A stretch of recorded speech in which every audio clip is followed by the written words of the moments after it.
And in the last 2 years, what have you guys seen has been the biggest overcoming struggle you've had to go through? Understanding our market. To be successful in this industry, you have to have multiple units. The food scenes in metropolitan areas are much more adventurous. The restaurant industry is notoriously difficult to break into. Sure. It just is by nature of it because the amount of burden you have to carry to get the doors open. I think Hamilton's brand is something that could be in any small town. Vision is to open to other locations, but put an upcoming chef in there. Good morning, Delaware. Do you know where to find Delaware's best cheeseburger? Apparently, today's guests know exactly where to find that, and they make it on a daily basis with consistency.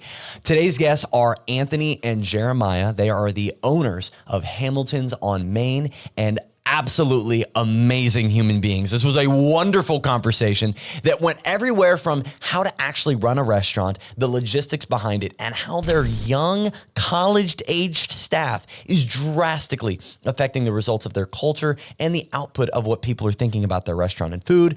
We get into what it's like to actually integrate into Delaware and how they were both able to pretty much seamlessly and organically mingle and get into the community of Delawareans without really feeling like a transplant. I really enjoyed that conversation. And we touch on quite a few things from opera to different restaurants like Bardea that's technically local competition for them. This was a really good conversation. Stick around for the whole hour plus and leave a comment below, like, subscribe, and share the podcast. Let's get into the conversation. Jeremiah, Anthony, welcome. What's going on, guys? It's warm. It's another day in paradise. It is warm. It is warm. We keep asking for it to be warm in Delaware, and then it gets warm, and we're like, shit, it's warm. Yeah. Just had this conversation yesterday. Yeah. I had a mosquito bite me, and I was like, I want winter back. So, Hamilton's on Main. Yes, sir. I just want you guys to go in on the journey that led you to such an incredible space, a well-known space, and let's start there. You first? I mean, it's an arduous tale. I think we just kind of touched on a little bit of that. We did before this, yes. Yes. We should have had a recording on, but I've told the story enough times. I don't mind telling it again. let's do it. So about 5 years ago, we were in the D.C. market, living in Frederick. I was commuting to downtown D.C. for Frederick, work. Maryland. Frederick, not Maryland. Frederica, Delaware. Yes, not Frederica, Yeah. or that's whatever other names there are. There's Fredericksburg somewhere, Yes, yeah. Frederick, Maryland, in the outskirts of D.C., and then commuting into Capitol Hill every day, which if anybody has ever lived around there, you understand that is an absolute nightmare. You don't want to be commuting in. You'd rather be reverse commuting, live in, commute out. And you said on the outskirts of D.C., just so everyone remembers that point when you get to these later points. So I've been in the industry for 21, 22 years. Started front of house, was in, server, bartender, head waiter. I got into like opening new locations, worked for Outback Steakhouse for a few years. Oy. I don't judge. Oy. But I opened 3 new stores with them. I was a corporate trainer. I did like regional launches for things. So I kind of started sinking my teeth into like leadership and hospitality and business development. And then we moved up to the DC area and I worked for a couple of different really well-known brands, Neighborhood Restaurant Group being one of them. They're always on the Washingtonian's top 100 list. They have half of their 19 concepts that are always on that kind of hot list. So I got to work for some really incredible people as I sunk my teeth into what hospitality means. And then I went to work for a group called Matchbox that was a growing enterprise. They're a staple of DC. Not Matchbox 20, Not Matchbox 20. Or Matchbox Cars. They changed their name. It was just Matchbox at one point. Then it was Matchbox Pizza Bistro. Then it was Matchbox Kitchen and Bar. I'm not sure what iteration they're in now, like Rev 7. So it's just easiest to call them Matchbox. Matchbox, Yeah. exactly. But the location was in Capitol Hill, and I was 53.7 miles northwest in Frederick. The 53.7 miles being the most important, Very important part. very important part, because it would take an hour and 10 minutes on a Sunday, but 3 hours and 45 on a Tuesday.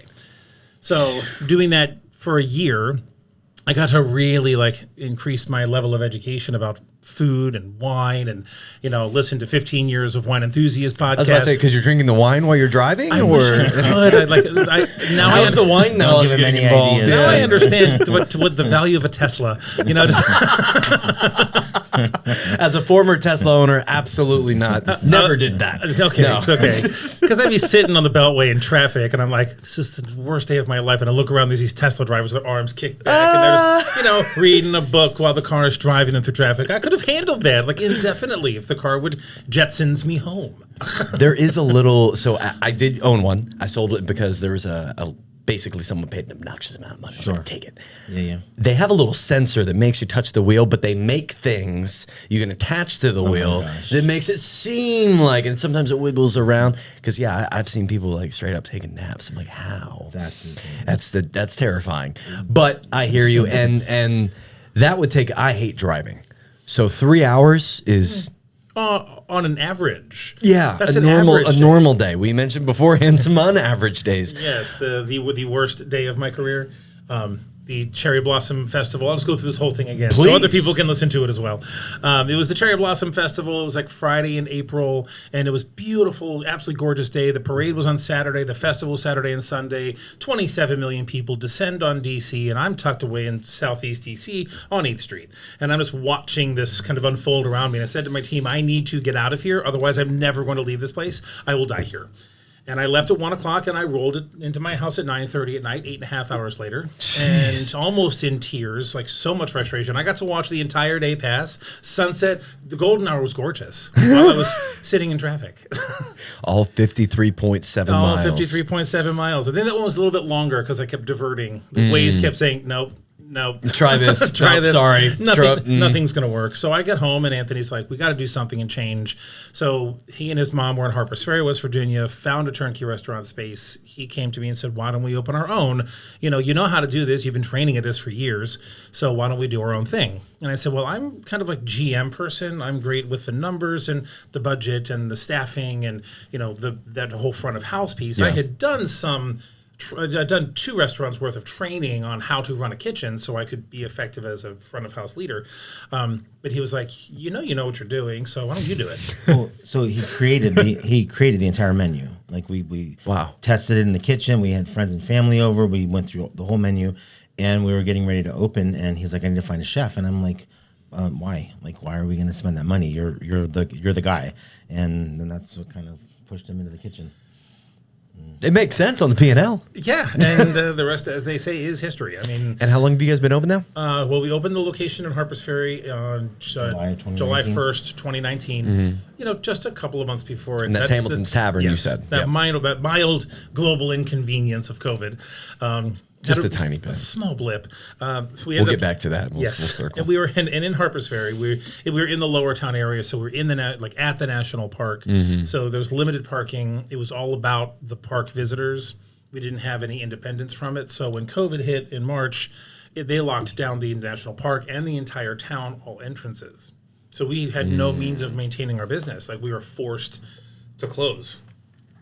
But through the, grace of the government resources, we were able to get some resources out of it to help us kind of decide if we wanted to stay in that location, which wasn't going to be effusive at all because the main dining room only had 18 seats. If we were doing 6 feet social distancing, we could seat 6 people. Yeah. You can't survive. Can't survive doing that. So we were able to get out of that lease. We found a location that was available just about a mile up the road. There was an old pizza shop that would seat 34 people. Like, there you go. And better. It had parking and the ability to have outdoor dining. Which is a big deal. It was a huge deal. So we were able to work out something with that building. And during COVID, we renovated the space and then opened in June that year. And that's the location we're still in today. No, that was that's still West Virginia. That's Harpers Ferry. We haven't gotten to Delaware yet. Oh, okay. Gotcha. I'm way out there. No, so we're in West Virginia during COVID. So we're June 10th Just someone judo kicked at the table. Sorry. Yeah, it's okay. Sorry, June 10th of 2020, we had set to take the lockdown period and renovate another space,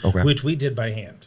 Mm-hmm. We knocked down walls. We've been married 10 years, now 11. At that point, we were married about 8.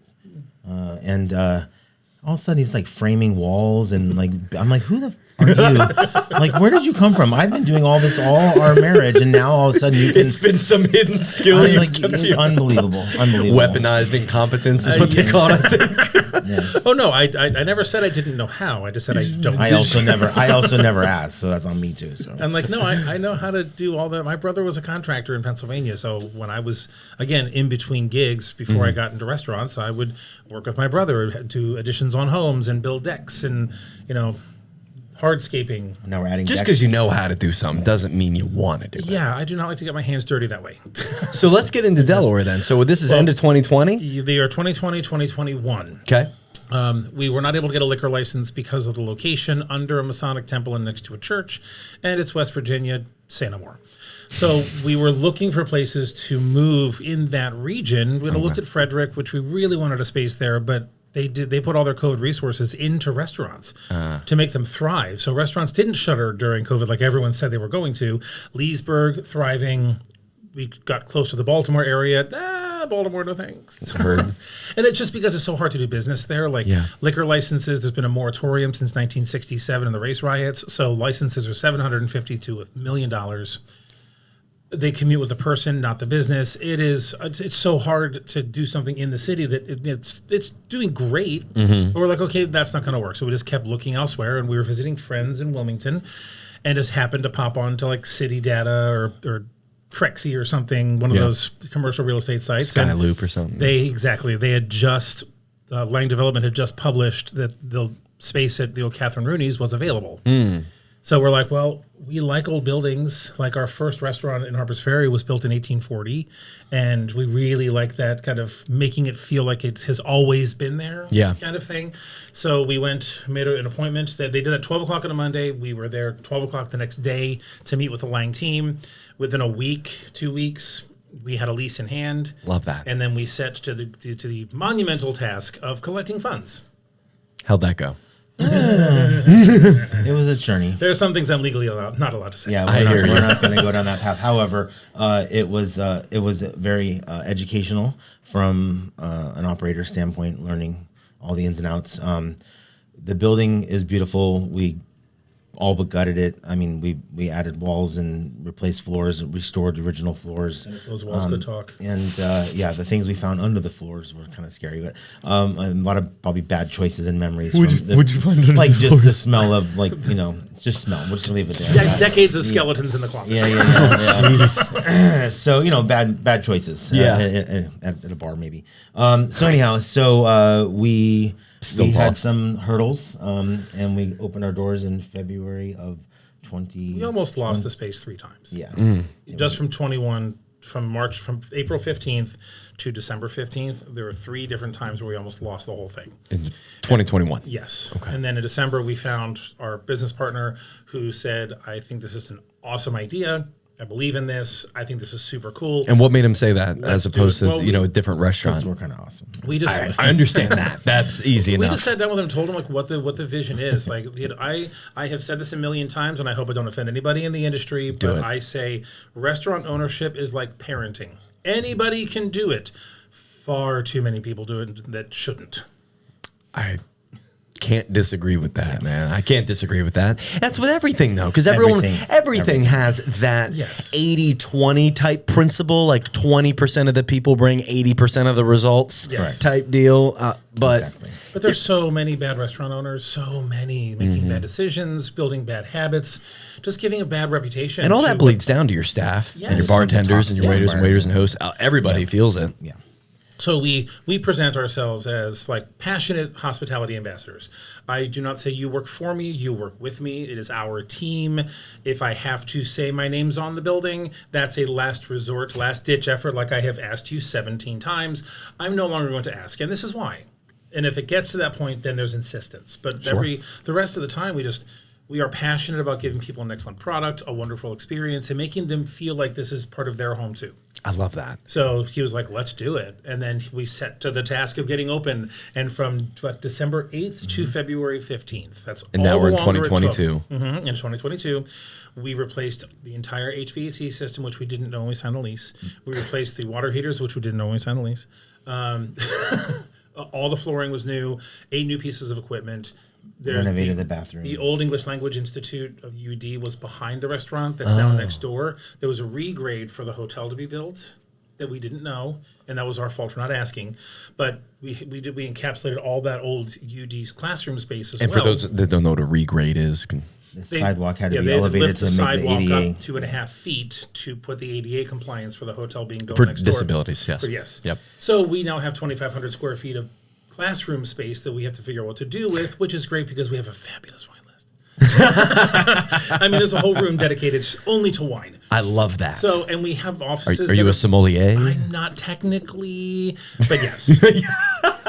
That's what it's the passion for it. Yeah. I mean, I listen. I've got plenty of people that are in the industry that come and ask me for my opinions. Yeah, you're the sommelier. Exactly, That's all I need to know. Exactly. Yes, sir. I'm the one that the reps come to and say, I need you to try this because I'm not sure about it. Tell me what you think. I love that. And I love that. It's awesome. You're the go-to. I may have had to drink several thousand bottles of wine. Oh man. But again, that 7-hour commute several years ago did me a lot of favors because I learned so much about the wine industry sitting in a car. I was a captive audience.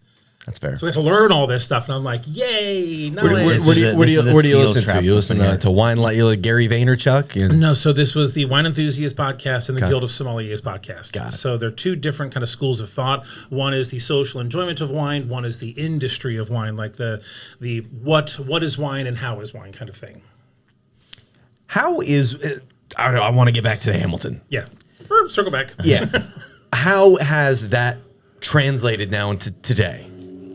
I'm doing a lot of talking, so I'm going to pause. As far as where we are in our journey to Hamilton. Yeah, so we stopped at February 2022. Sure. So we did a friends and family. We spent a lot of time doing community outreach, got involved, different community day. There was a beer garden last year on Academy Street that we participated in.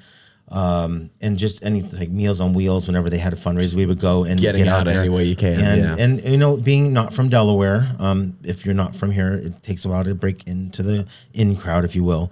Recently, someone referred to us as DE-lebrities, which I thought was funny. DE-lebrities. Yes. So, we won editor's pick for Best of Delaware last year. We won. I can't announce this here yet. Anyway, I know which one you're talking about. Congratulations. Yeah, thank you. Yes, sir. So we have also Newark Post does a reader. The Reader's Poll. Yeah, so we did that. Nice. We won the Burger Battle our first year. Oh yeah, you did. I heard about that. So I want to go to the next one. Yeah, it's a lot of fun. It was a lot of fun. The second year was very telling for us. Yeah. They're just very excited. Like we were welcomed back. So good. We're welcomed in wonderfully from the Wilmington 100%. crowd. Yeah. Good. Well, what a lot of the Wilmington crowd is, they're only a generation out of Delaware. Usually, it's honestly, I feel like we don't want any out of staters gets louder the lower you go in the state. Interesting. Agreed. Because everyone in Wilmington is from Philly. Yeah. So Yeah. it's just like, we don't care. Yeah, exactly. come from West Virginia. But they were super welcoming, and we surprised a lot of people by winning the Burger Battle. That's awesome. The first year. So when we came back last year, everybody kind of... Now, I said this before the podcast. I haven't been. Is the burger on the menu? 100%. Yeah, it's always... Okay, It good. says, It's been our first burgers from Harper's Ferry. Okay. It's that we make an 8-hour. Well, he makes an 8-hour bacon jam, and then gorgonzola, arugula. The burger patty is just salt and pepper, and then there's a garlic aioli on a brioche bun. It is absolutely All fun. right, and you brought 2 for the crowd. Yes, we did. You brought some for the class to share? I would say it's simple. It's fairly cut and dry. The bacon jam is just bacon, onion, brown sugar, port wine, and balsamic vinegar, a little bit of cayenne. Just that, yeah. And you just reduce it and extract as much flavor as you can, and it gets this beautiful, this really rich. Yeah, but most people are putting mustard on. Correct. So or cheddar cheese, right? So we actually so it is quite a bit. It is don't 100%. downplay it. It is quite a bit.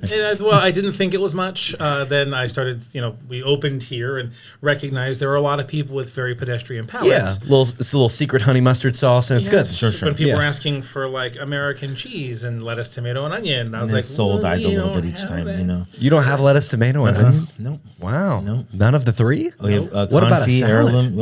Well, we do have lettuce, but it's romaine lettuce. But just not for the I don't burger have lettuce. I don't have iceberg lettuce for a burger. Got it.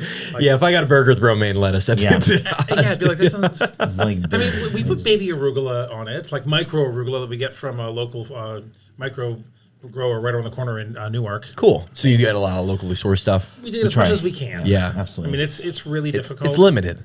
It's limited, but where it's available, it's done. Absolutely. And in the last 2 years, what have you guys seen has been the biggest overcoming struggle you've had to go through? Understanding our market. Okay. Break that down for me. Well, coming from the DC area, having met in Fort Lauderdale, the Florida scene, like the food scenes in metropolitan areas are much more adventurous. Sure. And people are willing to try something different, try something new, or just like say, oh, well, that was a different take on something that's very interesting, but I have it again, I'm not sure. And then they go on their merry way. When we got here, I was like, I had this idea of what I wanted people to try, and I wanted them to taste and feel this. And they all went, ugh. They didn't want to be told what to think or how to eat it. People didn't want to share. They wanted to be like, this is my trough, this is my food, don't you touch other. They did not. We tried the shareable thing, we tried small plates, and just everything we did, like some people liked it, most people didn't, and just trying to figure out how to make it approachable without it being too much like everybody else. How to please the masses without being the masses. Correct. Well, and the one thing that we definitely do well is the quality of the ingredients that we use. Incredible. And it's consistent and it's fresh. Can I go out on a limb? So I interviewed Billy, who's the owner of Taco Rijo. I've talked with several restaurant business owners, and I think this also goes to any product. But building something great, like we had this conversation with Ryan about he's a cocktail, he's an award-winning bartender. It's not difficult to create that one amazing cocktail. You know, you get into the art, the creative side, you know, you have some losers, some rough drafts, and you can get to it. It's then being able to scale it, to do it every time, consistently, every time. Because you guys know in the restaurant industry, it takes one bad batch of that burger. Yeah. If it's within my first 3 burgers I've ever had there, that's my take on your burger now. Is that the hardest part, the consistency in that high quality? It is, and or one of the. It's a mantra that you live by, right? Consistency breeds credibility. Yes. You know, the recipe exists for a reason. Follow the recipe. You know the procedure. Follow the procedure. If you do it the same way every time, there's your consistency. There's your credibility. Now I don't have to watch you do it. Now I can go do something else while you are tasking over here. Anybody who's looking to run a business should listen to that those 2 sentences. Yes. That's exactly how to do it. 100%. And we lead by example. We're very passionate. We tell people from day one, we're not reinventing the wheel.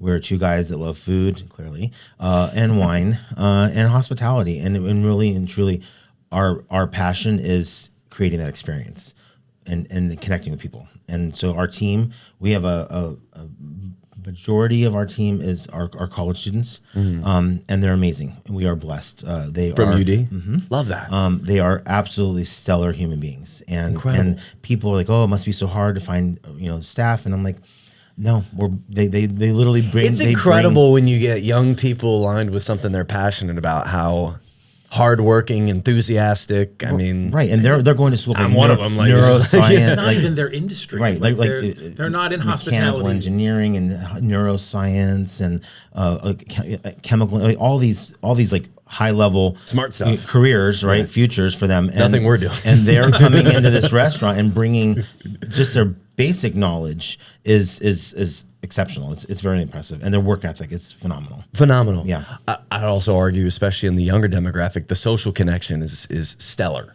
Stellar, because there's a lot more knowledge that's been forced upon the younger generations to learn that quickly. But there's also like I don't know how the best way to say it. There's like a mysticism about the young generation now. Like we don't seem to be able to understand them.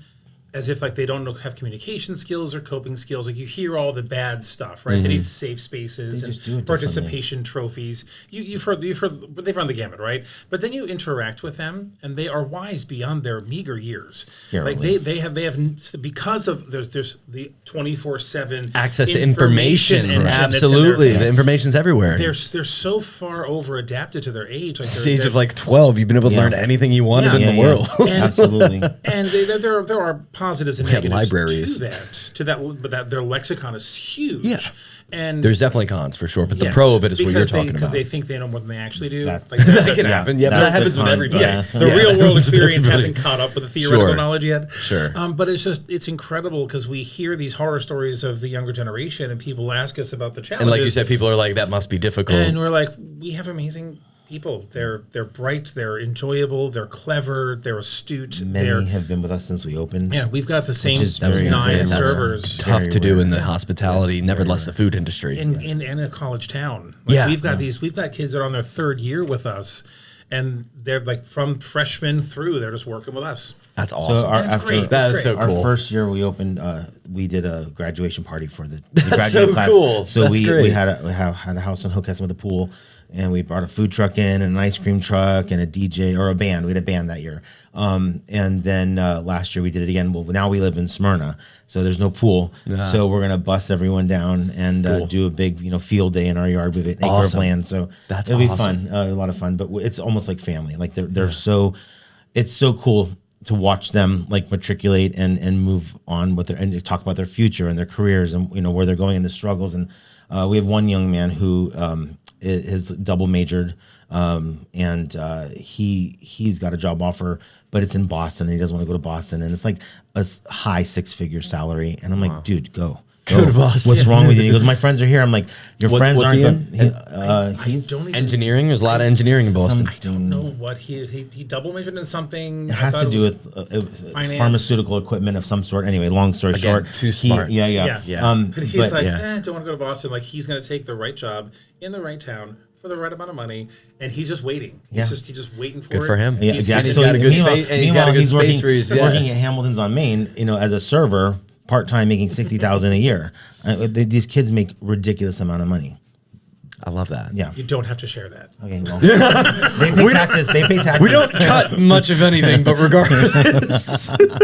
No, but they do. They pay. They do. We pay them every 2 weeks. They get a paycheck. They don't walk with their tips every day. It goes in the paycheck. They pay taxes, and we're setting them up for success. That's a good way to set them up. Yes. That's because anybody who gets into the independent contractor world immediately discovers, like, man, taxes stink. Yeah, they do. Yeah, especially. But also, cash in your pocket is cash in somebody else's pocket. Yes, absolutely. And if you go, like you guys mentioned, you have a spot in Smyrna, so you've bought property. You know that, like, property that you have, or I'm sorry, the income that you have is only based off what you claim and have taxed. Right. So that cash, when the lender's looking at it, is like, I'm not seeing you making that money. Exactly. Makes it hard to get things like cars and houses and things 100%. Of that businesses. But that was a model that I learned from Neighborhood Restaurant Group in DC was, what is professional service? The whole paying on a paycheck. I learned this like 10 years ago, is if you give somebody cash, they're going to go on, they're going to blow it. But if you give them a paycheck and you see, like, look, this is the fruits of your labor. Here is 80 hours of work at one time. Now, how does that feel? Do you feel like this is a real job? Yeah. You made $2,800 in 2 weeks, most of that in tips. Does that feel like a real job to you? I think it does.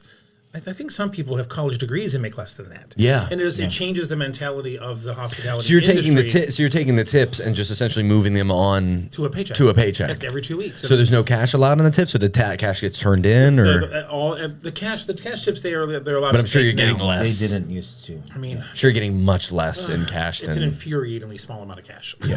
Yeah. You don't like a small amount of cash? Cash is much better to handle in restaurants.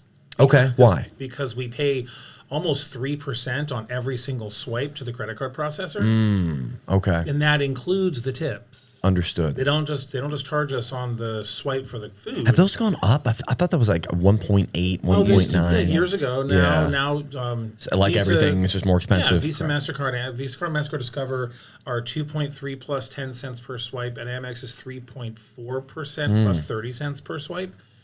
Does that count for Apple Pay, things like that? If I tap everything, anything that's going through a card service, debit card, credit card, it does not matter. The credit card processors take their 3+% on every swipe. Well, because Visa's not coming out with any new models or products or services. Exactly. They just want their money from their service fee. Correct. They don't have to sit down and, hey, what's our new product? Oh, wait, nope, we're good. Let's go home. Let's make this card pink. Let's keep doing this. Exactly. Want to up it? Yeah, right. You're right. Let's just 1/10%. So where would we say we're at today? As we're sitting not April, May of 2024. April's disappearing Quickly. Yeah. Poof. Would we say we're above, behind where we wanted to be now 2.5 years from February of 2022? I think we're knocking on the door of where we want to be. Where's that? Successful. What defines success for me? It's different for everybody. The restaurant industry is notoriously difficult to break into. Sure. It just is by nature of it, because the amount of burden you have to carry to get the doors open, it's going to take you a long time to make that burden go away. also want to try your burger. I've been meaning to do more food reviews. I want to just grab it, go into my car, and just review it on TikTok. I mean, you go right on ahead. I'm gonna make that happen. 'Cause now I want to try. I've been thinking about the burger since you described it. Grab a lot of Very juicy. napkins. Very juicy. Yeah, we got like a 1 star because the burger was super juicy. What? Oh yeah, keyboard warriors. Just last week. There was a real estate agent in he was in San Diego, and it's funny how he utilized it, but he got a review 1 star. My home got the home next to me went for sale, and there were too many cars at the open house. And so he took that and blew it up and put it on a billboard. That's awesome. That's I would advertise the burger's, too juicy. How terrible. You heard it here, folks. But just the number of obstacles you have to overcome to get to profitability. We are also not from Delaware. We mentioned that earlier. We didn't go to Salesianum. We don't know one part of the boys club. And there is a sense. There's absolutely boys clubs all throughout Delaware. 100%. And that's okay. And that's okay. Like we had to handshake our way in to this, one person at a time, one relationship at a time. I think that's where the groups, like, because I'll put out, Milford definitely has its cliques. The beach areas, each of them, have their cliques. Even if you get onto like the southwestern areas, like you get into Seaford, Bridgeville, Laurel, like people get cliquey about their areas. Yeah. And even downtown Dover has like a group of people that want to make downtown Dover better.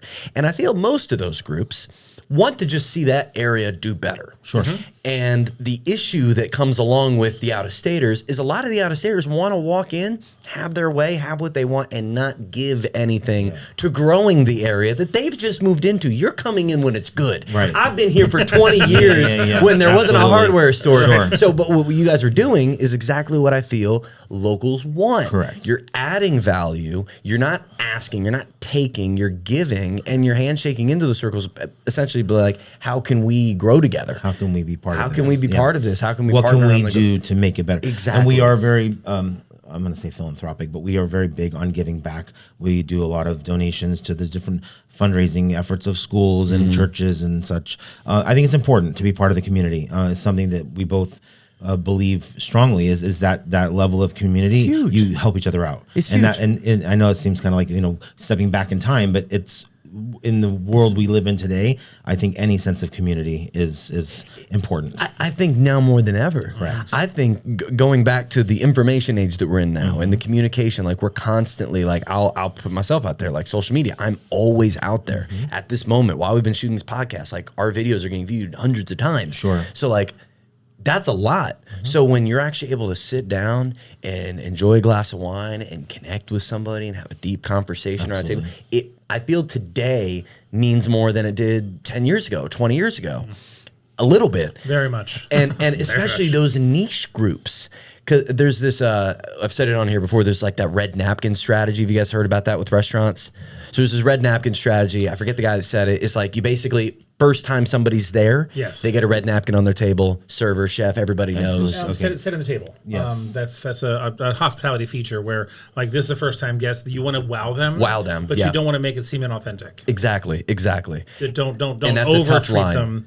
Don't over. We always say the second visit to me is the most important.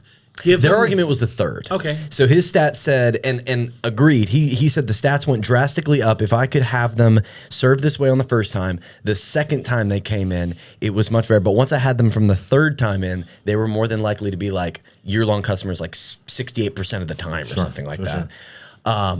So that was going to be my question, if you guys did anything like that. And we've actually been doing that since the beginning with the reservation software because Resi, it captures all the captures data. all the data on so the you'll guest. know if it's their first, second, 17th. Correct. We can see what they've eaten. We can see how they paid. Yep. So we flagged everybody who was after their second visit with a star to make sure that we got a chance to stop by the table and thank them. Got it. So And now like- this is their third time there. Yep. We No, got to no, say, we hey. didn't Now they have our cell phone numbers and they're texting us, hey, I need you to cater this. I need this. Okay. We no didn't problem. unflag them, so the number of times they came in, they're like, "So Regina's here." I'm like, "She was just here yesterday." I know. She doesn't even go here. She doesn't even go here. But as a person who struggles dramatically remembering people's names, Same. I will remember your face. I can tell you exactly what you've eaten or consumed in front of me. I know your food and drink order from the time I meet you, but I I will not remember your name until the third time I meet you. I completely agree with you, And Rich. if I see you out of context, like if you're in the restaurant 3 times, I'll remember your name forever. If I see you outside of that, you have to go back to square one. So it's got to be in that environment. So this past weekend we had a previous team member, right? Previous team member from Harper's Ferry. Okay. But she'd cut her hair. And I didn't. She came. I was walking out this door to go do something at the front door, and she came bounding up the stairs. And I just stopped like a deer in the headlight and looked at her. And I'm like, I know you, but I don't remember who you are. But hi, how are you? And like she was there for an hour talking with chef, and I went upstairs and ate a burger and etc. She said I had to have a burger. And it wasn't until she left, I went to him and I'm like, do you know who that is? And he goes, yeah, she used to work on the kitchen. I'm like, oh my God. I recognized her immediately when I worked with her. She was with me every worst. Friday for a year. So like the context. It was so bad. I was so embarrassed. It happens to me too. I had somebody, this is embarrassing, it was like 6 months ago in Target. They were stopping, they're like, hey, Zach. And at this point, there's sometimes I realize, like, hey, maybe they saw me on an Instagram ad or saw you TikTok sold them or a something. house, Yeah, or I sold them a house, exactly. I should one know little those thing- people. that Yeah, one I little should. thing you did, yeah. And they say, hey, Zach, blah, blah, blah. And they had a new hair color. Right. And the kid had grown up, hadn't seen them in like 5 years. So I did not attach it at all. And she was at some point, she's like, and the house is great. And I was like, that's awesome to hear. I love it. And I just immediately was like, I need to get away from this conversation as soon as possible. Like, I'm in deep water and I need to get out. It even goes as far as like we have our staff, right? They're college students. They do other things than work at the restaurant. If I see them walking down the street out of uniform, I don't recognize them. They'll be like, hey, chef, I'm like, what's that? Did I hear something? Who are you? Do I owe you money? I want to get back to, I want to look back to something you said before we get too off track with you guys said defining getting to your success. You said you're knocking on the door of it. We definitely, I'm sorry. Well, restaurants, 85% of restaurants don't get to turn 2. That's the 2 years old. Yeah. Wow. How many? Do you know the percentage of what turn a profit? If there's any way we could look that up, I don't. I even can't on the phone if you wanted to. I'm not even sure if I could tell you quantifiably because region to region is different. But it's just very hard. Percentage of restaurants that ever turn a profit. Just Google that. Sure. See if It's anything comes probably up. under 10%. I would assume. Real estate industry similar with that 85%. Again, getting closer to that 80-20. Yeah, it's just so difficult because you don't know what outliers are out there. There's always something that creeps up. There's always a problem. There's always a broken piece of equipment. There's always an issue. A staff issue. It's never smooth sailing. So being able to prepare for the dark times, and then in Newark especially, like June 23rd, it is a light switch, power down. And the city powers down until the kids come back August 23rd. Yeah. Do you guys end up serving usually younger demographic as well? No, we don't. That's the thing. We don't really cater to the college kids. We don't really see them very often. We see their parents, and we see the UD colors and the hats and the swag whenever school's in session. But we don't see throngs of sorority sisters all clad identically, coming in to sip Aperol spritzes on a Saturday afternoon. They don't. That doesn't happen. So I got a number. It says, and this is from Binwise. I don't know what Binwise is. This might be jacked. It says right on your number of 82% of businesses have failed by their second year. And of those, 15 to 25% will turn a profit, on average between 3 to 5% being the profit margin. Mm-hmm. So we're talking, it's tough to succeed as just a restaurant. So, and a lot of people think that has to do just the food. I think where we've been talking about more so has to do with the hospitality and everything that goes into it. I'd say that's at least more in my take. Yeah. But also, you're managing staff, you're developing a business, you're marketing, you're actively recruiting for new staff because of turnover, you have seasonality. Again, what does success inevitably look like for you guys? Don't forget the constantly innovating. Constantly you always have to be innovating. Be. New food, new special, new drink, another event. Last year we started in October a pop-up bar. So we have a second floor bourbon lounge. And it's very posh, very pretty, club chairs, etc. And it wasn't getting its potential use, full potential. We would sit empty except for like Friday and Saturday when we had overflow guests going upstairs because we were full downstairs. And there's also a dining room on that level, so we make that kind of more of an event space. Cool. So we hired a gentleman and we put him on salary as a bartender, which is not heard of. And we said, okay, we need you to build this. So he came in October. We started with a pop-up bar. It was a pink bar. We called it pink bar. It was Barbie theme / breast cancer theme. There you go. And it was the light bulbs were pink. The whole room was washed in pink. And it did very pink scatter rugs. You name it. Pink. If you do pop-up bar, it's got to be all or very nothing. themed. Exactly. Very themed. So we did that, and it was very successful. So in November, we were going to do something like Wizards and Wands or something kind of Harry Potter-ish, right? Kind of testicular cancer. The first was breast cancer. So we're trying to do something that was raising awareness and money, right? Thank you. So we ended up doing a Harry Potter theme pop-up bar in that space, which is 30 seats. We were seeing immediately 300 people a night in that space. In the space that was dead. That was dead. Yeah, Yes. dead. There was a standing 30-person line to get up Before we there. For a room that was empty, which kind of had to be be Why didn't we do this? exactly. I had my buddy. So my buddy Austin is trying to learn how to golf. I don't know if you guys golf at all. I'm addicted to it. I'm wearing a golf shirt. Yes. Yeah, I got it yesterday.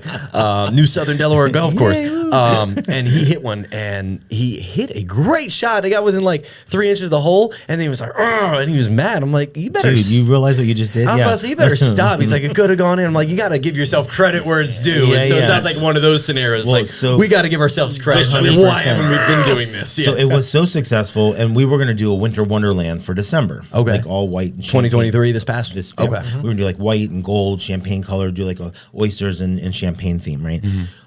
The Harry Potter theme did so well that we expanded it to the entire second floor because people wanted to bring their children and they couldn't sit at the bar. So we now have tables that are wrapped in the Marauders map that were custom made. That if you know anything about Harry Potter, there's like.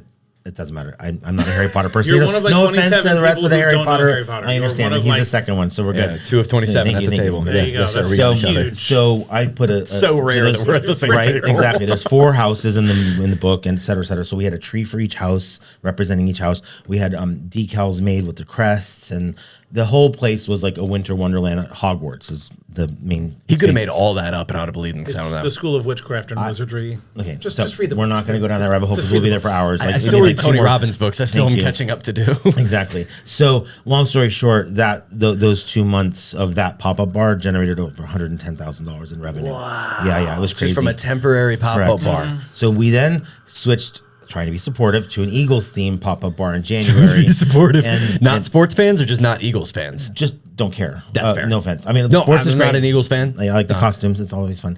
Just kidding. Anyway, so we did an I Eagles knew you were pop-up. kidding, but it's still fun. So we did Eagles pop-up. They got bounced out, and so it just kind of sat there, washed in green. It was terrible. So February, we did a Moulin Rouge pop-up. There you go. And that was a huge hit. I'm sure that did well. It was around very Valentine's it was Day awesome. type It deal. did. It was like Moulin Rouge, kind of the musical. Okay, heard. Yeah. Heard. So- So then in getting back into the show. Broadway, Yeah. So then I love that. March and April, we ended up doing it downstairs because we had some staffing changes. And so we brought it downstairs and did the whole first floor in a wash of spring. So like cherry blossoms and trees and flowers hanging from everything. blossoms, you love exactly. that, It man. was trying to cut him off PTSD. Yeah, he's gonna walk in. Yeah, exactly. Hulk smash. Yes, exactly. Who destroyed everything? Right. And then you saw the Taylor Swift brunch. That was a brainchild of one of our managers, and our DJ Sure, that suggested did it just and brilliantly, And I'm sure. On the day of the drop of her new album, which we did not plan. Just nailed it. It just, I mean, Just and nailed it. then ironically to see all of the establishments in Delaware that had something Taylor Swift related, I had no idea that they were doing it. Like we just got the idea and we put it out Wow. there, and it was 3 other establishments on Main Street in Wilmington. The DuPont, not the Taylor's DuPont- gonna get studied in history Oh, books. she's got a whole course what's the out in California in Snuff Berkeley. I think Mills? it's Berkeley. Someone studying her? Yeah. There's a So whole like like their brand of her? 3 credit course like for her. the industry of Taylor Swift. Like her, It is an industry. impact on. But it does Yeah. it does economically impact the city she travels to. Yeah, And culturally, yeah, exactly. Anyhow, the culture. Yeah, yes. That's a So very interesting we one. are now doing June 1st. Obviously, the beginning of Pride Month. We're doing a Pride brunch. It's going to be Broadway. It's DJ with Love it. all Broadway Are music. we bringing in singers? We could go Stardust on this. Yeah. I mean, that would be super fun. That would be pretty cool. I could get with some people. We got Riley. I mean, I would absolutely be open to I know some featuring- talented people. Yeah. Bring them on. I know some talented We've got people. 3 weeks to get it ready. Maybe next year. When Yeah, we're there ready. you go. I mean, speaking of talent, sorry, sidebar, Yeah. success sidebar, but into talent in Delaware. We also are ardent supporters of Opera Delaware. Have you had any interaction with them yet? I have an open DM from them that Carrie and yes, Tano. that from last week that I need to respond to because She I even is got it a and I was powerhouse. like, the moment I got it, I was like, do I want to? Yes. Yeah, I want You to. But then 100% at the you same do. time, yeah, 100%. Yeah, tell me about Opera. Carrie Ann, first and foremost, she's a host unto herself. Okay. I mean, she is a doing big source things. of energy in the world that she just brings joy wherever she goes. We're she's very good passionate. friends, but we're also very supportive of Opera Delaware. Okay. So we catered their micro gala. They do these meet the artist things where they do like bits and pieces, snippets from the opera that they're going to be performing, and then the also artists trying- get. And I think she said there's 6 opera houses in Delaware. Yeah, 7? one in I had Smyrna, no clue. and one in I had Wilmington. no But clue. she's also making opera approachable to our generations, right? Yeah. Which is incredible. And then so like I've always stayed away from them because you don't understand it's in Italian. Well, now they have like monitors on the either side of the stage telling you what the performer is hey, saying, this is right? what they're saying. Yeah, That exactly. helps. But it does help, and it's just a great way to make it fun. It's really, really enjoyable. She's doing really big things. Yes. Yeah. So anyway, to that, a couple of weeks ago, they did this thing called an evening with the Divine Nine, the 9 historically black sororities and fraternities. They did it at the Grand? The Wilmington Opera House. and that was Yeah, Opera at the Delaware. Opera House, yes. Got it. And they just featured like local talent. Oh Yeah. my God. So incredible. Yeah. The dancers, the singers. yeah. Speechless. Just in people that are our Absolutely neighbors, speechless. you're like, like, how? Like Yeah. 16, 17-year-old kids with like absolute physical control of themselves. Like just absolutely beautiful performances. A dance company from the opera, like affiliated with the opera. I'm not sure what the name of it was, but I mean, professional dancers, like Yeah. absolutely, really, really top-notch, first-class talent.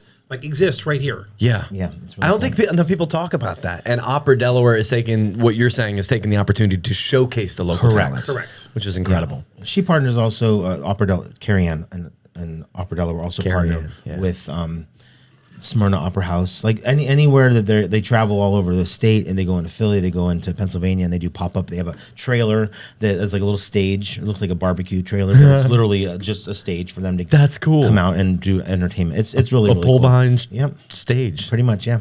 So good people to work with. I highly recommend. I give 5 out of 5 stars. 5 out of 5. Yeah. We'll connect. Part of that whole journey to success. Yes. And it is really about the partnerships and what you can bring to the table, no pun intended, and helping, again, with the community and growing each other, like helping people just reach their best. So I'm hearing relationship with community. I'm hearing relationship with the people that are actually walking into your restaurant. And I'm also hearing just the relationship that you have to the community in sense of what they want. Not necessarily the community running the restaurants and things, but also just what do you guys actually want to eat? The pop-up bars, what do you guys actually want to do? And learning more about the people of Delaware and what they actually want. And the relationships is what's unlocking that knowledge is what you're saying. 100%. I love that. Well, Delaware-wise, you guys have only been here for a shorter time frame. So I want to get your take. As Delaware business owners, outside of your own, what is your favorite Delaware restaurant? Bardea. Bardea. Bardea? Why Bardea? Consistency, quality, delicious. When we were in the process of opening, I don't make it like secret when I go out to eat. I use my Hamilton's on me email address. I'm not trying to be, not trying to be subtle. I'm not trying to also not to be sneaky. Sure. Just we're coming out to eat. Support the other businesses. Exactly. Yeah. And we go to Bardea several times. Our second or third visit, it was after New Year's. We took our team. We went after we opened the restaurant. Okay. And it was in February, early March of 2022. And we sat down at the table, and the server came up with like 4 glasses of champagne and said, "Congratulations! I heard the opening went really, really well." Wow. Impressive. With just That is impressive. Just That is the impressive. like that's the kind of hospitality that you endeavor to be. Like that's what every restaurant should endeavor to be. Donnie and Kim own a Rail House. They just opened in Dover. If you haven't been there, go to Rail House. The owners said the same thing, because we were talking same thing about Dover needs more of this. And a lot of people would view it as competition if other bars, if other beer gardens, if other places open. It's like, no, we need that. It's bringing more people inevitably in, and we have to support one another. So I love that they did that. That's a very classy move. And it's funny you say that. When I taught for Paul Mitchell, I would tell my students getting ready to graduate, they're like, what do you suggest? How do I open my own salon? I said, listen, you can open a salon on one corner. He can open a salon. I can open one. You're going to cater to somebody different than I am, so on and so forth. There's enough for everyone. Exactly. There's enough. And same thing with restaurants. You can literally have one on every corner, and there will never be enough. There can be too many. There can be. I don't know. I think variety is good. I have feedback on that, but there's even more to the Bardea story, because during that same visit, everyone closes their menu. They just let me order, because I'm just going to order for the table and have the experience. And I really enjoy that piece of dining. And several times throughout the meal, the server will come up and say, "Chef, recognize you haven't had this before, so he wanted you to have this. He noticed you haven't tried this yet, so we wanted to," like 2 or 3 times throughout the meal, they would just drop another dish on the table that we hadn't yet eaten. And I was really impressed that they did the legwork, like looking back through all the historical data of the times we'd been there to see what items I had not yet tried. And I was like, bravo, because I knew what I hadn't had yet. And ironically, last night we went out to Philly for dinner with a friend who is a wine, not producer, but he's a distributor. He's an Italian wine importer. He brings the wine into the Where country. at in Philly? We went to Wilder. If you have not been, I highly recommend Wilder. And the same thing happened last night. They sent out a couple of dishes that we had never tried before. One of our next to a Delaware restaurant being Bardea, Wilder is our other favorite restaurant in the region. Love it. Absolutely phenomenal. We got time for one more shout out. Other than dinner, we got a breakfast, lunch, taco truck. We don't get out much. No? No. Really? We don't. So what are we doing for fun? Anything at all? Doing on the weekends other than Opening running a another restaurant? location. Yeah. Ooh, Yeah, I love that. yes, Okay, let's go into details on that if we can. Well, we can't yet, but Can't. we can just can. say something. Just stay tuned. Yeah. Will it be in the same area? Big Nope. announcements are coming. No. Be closer to home. Closer to Smyrna. Closer to home. Okay, all right, got you. Which is closer to where we're at right now in Yay. Dover, so I like that. Same menu. We're going something different. So I honestly, I'm gonna pry. of course, I will tell you this: like the engine's already revving, the wheels are turning. I thought That doesn't tell me shit. exactly. Well, I've created 11 different menus for Hamilton's on Main. Wow. At varying degrees of success. So I've got like an arsenal of information Knowledge, ready to be put on paper and into execution. I thought of scaling our restaurant back to make it more approachable for a less cosmopolitan crowd. Okay. But then we started asking around in the area, and it's no less cosmopolitan mid-state than it is upstate. People are coming. It's really not. Like there are Jersey. more People drive. Yeah, people but drive. just down Living here. here. Yeah. Well, but I can speak for it right now. There aren't any unless you go to the beaches. The beaches is the next opportunity for that. Largely, there's a steakhouse here and there, and Cool Springs and Camden. You'd never know, but like largely, you got to go up north. So I think you're absolutely right. I think you're solving a problem by doing that. And that's so I thought I would have to go like burgers and fries and sandwiches, and then I started asking around, and it's like, no, we can actually bring a lot of what Hamilton's is. Yeah, because there's already a lot of burgers, fries, and people Correct. who use their lettuce, tomato, and onion on The burger. And the other thing that we discovered yesterday and the day before was in Newcastle County and upstate north of the canal, 20 minutes is all the way. I don't want to go all the way to Wilmington. It's 20 minutes away.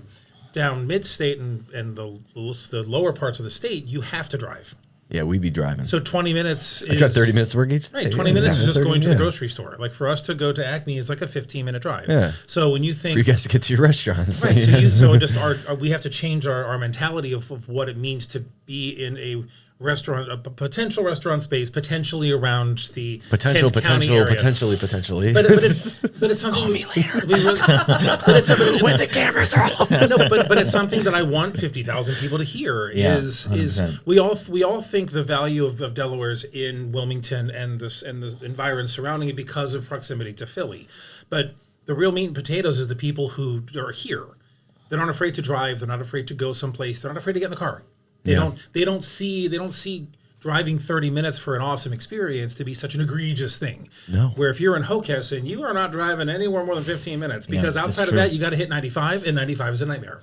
Right, and so like they divide the state by 95. Right, we met with a city official yesterday in the area, and an undisclosed city official. Sorry, we were talking about a murder at an undisclosed location. Murder she wrote. Anyhow, so do you have a backlight on this? I know we have to end on this one. We got hard out about 5. Real quick. So ultimately, he said, the people that are buying houses here are now reverse commuting back to New Jersey or Philadelphia. They're coming from those areas, so they do have the palate. They do have the desire. Many. Exactly. So we're feeling a little less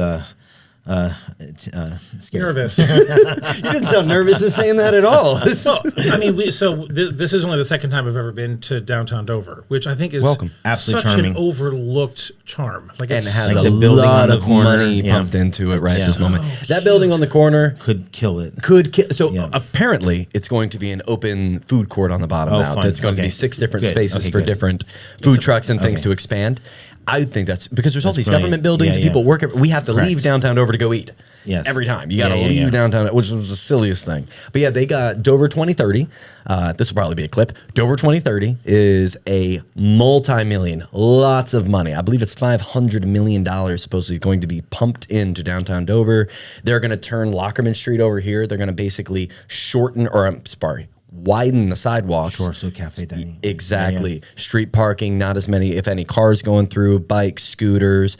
They're having an amphitheater putting on the river. Nice. There's supposedly a minor league baseball stadium that they're building, a la Blue Rocks. Like they're trying to be Wilmington-y, and one of the mural companies that's helping them with it is one of the people that helped elevate the riverfront over the last decade. Oh, very cool. So I agree with you that downtown Dover is a place that has a lot of untapped potential. Nice. If there's ever a Hamilton on Lockerman that exists. We did actually inquire about that space. Expensive. Yeah. No. This space right here, $12. it was like $10 a square foot. But the amount that needs to get put into there's it. that. Oh, yes. yeah. The build out. Yes. I get you there. Yeah, there's quite a bit of build out because it's been uninhabited for a minute. I think over a decade at this point. We're paying $25 a square foot now where we are. That's fair. I know it's gone up. It started at 25 anyway. Doesn't matter. We're like $26.50 now a square foot.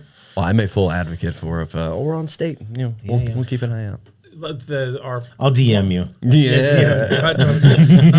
I mean, again, the method of success, right? What do we call success? I think Hamilton's brand is something that could be in any small town. Like it could be an old bank, it could be an old government building, it could be an old Greek revival, like it post office. Yeah, it could be anything anywhere that just feels like it grew right out of the earth that it's surrounded by, and that's what we've wanted, and that's what I feel like Hamilton's on Main has started to become. But I also want it to grow into other places in the state of Delaware, not just the beach. Like the beach is, Sodell's got that on lockdown, right? The Big Fish, that's their backyard. Let them. Yeah, they're the ones that help making this golf course open. Big Fish. That's awesome. Support them. They came in and put a brewery on it to make it make sense. even better. Yeah, crazy. Is that the Big Oyster? Yeah, Big Fish. Big They're Fish. doing Big Fish Grill, I think it Yeah, is. yeah. They're putting a brewery. They apparently co-bought or co-using the space for the Southern Delaware Golf Club, which is an old golf course that just was shut Needed down. some No one was help, using yeah. it. Well, no one was on it. It was 3 years vacant, Oy. and then they were like, "We'll put a brewery on." Awesome. Yeah. Okay. Now So we real get to quick, golf. last thing. Yeah, sorry. So Golf. the part of the success, I agree with Chef, is and other restaurateurs you've spoken with, to be successful in this industry, you have to have multiple units to really to see the scale. profit, right? Yeah. To actually make your retirement, your future. So our ultimate goal would be to have several locations. Which I challenge the word, just from the way it's probably sounds, profit with impact. Yeah. The more that you guys can have come out of the backside of the actual business, the more you can actually scale the success that you're having, the more impact you can have with the community, the more relationships you can make, and the more you guys can get to the point where you can put other people on that are trying to do the other things that you're trying to do. That's one of the things that Have a Chef- similar vision. The vision is to open to other locations, but put an upcoming chef in there and let Love them that. let them be Love that. the voice. Love that. Where they don't have to grow from the ground up. Like systems are there, the money management's there, the things that make restaurants fail is already in place. Now you just put somebody in there, follow the guidelines. This is your follow the procedures, follow the recipe. And we've also incorporated. There's your framework. Here's your box. And it's the right framework. It's like a blueprint. Correct. It's not like you're putting them in a box and strapping them in saying go. Sure. You're saying here's the blueprint for a successful career as a chef. Would you like it? Well, the other thing is, we both come work for me. Exactly. We both worked in corporate restaurants, and there is something to be said about corporate restaurants because they have structure, they have systems. So we've taken that knowledge element and just put it into a mom and pop, or in this case, pop and pop establishment. So anyway, sorry guys. I love it. Zaddy Bar. Love it, guys. Appreciate you having on. You can make it out. You. I'm going to make it out. Yes, we're going to make that happen Have soon. a burger. Yeah. Appreciate y'all. The burger. Yes, have a good one.